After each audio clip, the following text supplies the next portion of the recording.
Morning বন্ধুরা, কেমন আছো তোমরা সকলে? আশা করি সকলে ভালো আছো, আমিও ভালো আছি।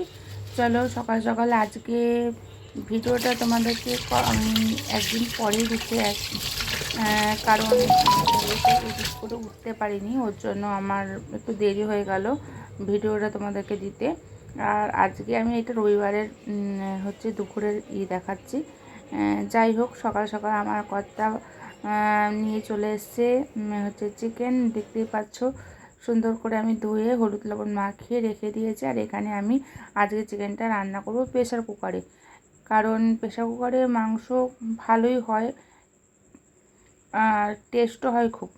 আর এর জন্য দেখো আমি একটা বড় প্রেশার কুকার বসিয়ে দিয়েছি, তার মধ্যে দিয়ে দিয়েছি জিরে ফোড়ন। আর আমি তোমাদেরকে আগেও বলেছিলাম আমি একটু সাদা তেলে রান্না করতে ভালোবাসি, সর্ষের তেলটা আমার অত ভালো লাগে না। আর হচ্ছে সর্ষের তেলে আমি ওই ইলিশ মাছ, খাসির মাংস এইসবই রান্না করি বেশিরভাগই। আবার কোনো কোনো সময় খাসির মাংস আমি সাদা তেলেও রান্না করে দিই, কিন্তু ওই মাছ টাছগুলো একটু আমি সর্ষের তেলে করতে পছন্দ করি। আর দেখো আমি ওখানে মশলাটা দিয়ে দিয়েছি প্রেসার কুকারের মধ্যে। আর তারপরে যে নুন হলুদ মাখিয়ে রেখেছিলাম চিকেনটা, ওই চিকেনটা আমি এবার প্রেসার কুকারে দিয়ে দিচ্ছি।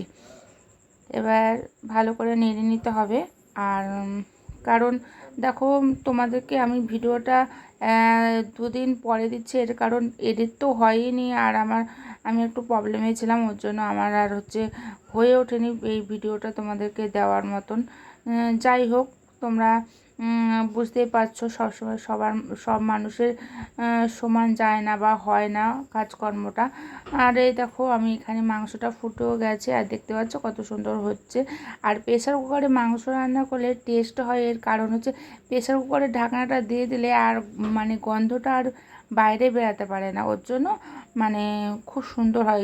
মানে গন্ধটাও প্রেসার কুকারে, যেরকম খাসির মাংস প্রেসার কুকারে রান্না করলে খুব ভালো হয় ওরকম ধরনের।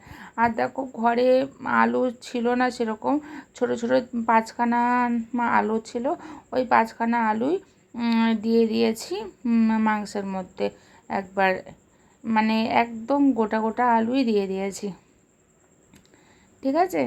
আর আর খেতে মানে মাংসটা অনেকটা ডাক বাংলোর মতন লাগছে দেখে, মনে হচ্ছে এটা ওগুলো হচ্ছে মানে ডিম, কিন্তু আসলে দেখো আলু। আর কি সুন্দর লাগছিলো দেখতে, জানো না, আর খেতেও খুব ভালো হয়েছিল মাংসটা।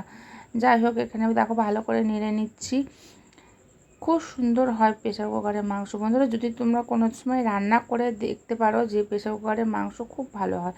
আর যেরকম ছিবড়া ছিবড়া হয় অনেক সময় মুরগির মাংস, ওই ছিবড়াটাও হয় না। আর দেখো কটা কাঁচা লঙ্কা দিয়ে দিলাম, যেহেতু মাংসতে আজকে একটু কমই ঝাল দিচ্ছে, আমার ছেলে ঝাল খেতে পারে না। আর এখানে দেখো মাংসটা আমার কমপ্লিট হয়ে গেছে।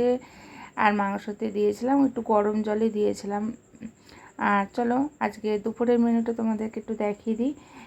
এইগুলো তো আর তোমাদেরকে দেখানো হয়নি। এই দেখো পটল ভাজা করেছি, আলু ভাজা করেছি, কুমড়ো ভাজা করেছি।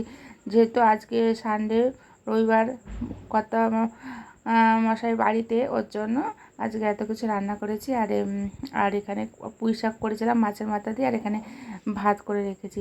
যাই হোক, আমার ভিডিওটা যদি তোমাদের ভালো লেগে থাকে তো অতি অবশ্যই একটা লাইক করতে ভুলবে না। টাটা, সবাই ভালো থেকো, সুস্থ থেকো।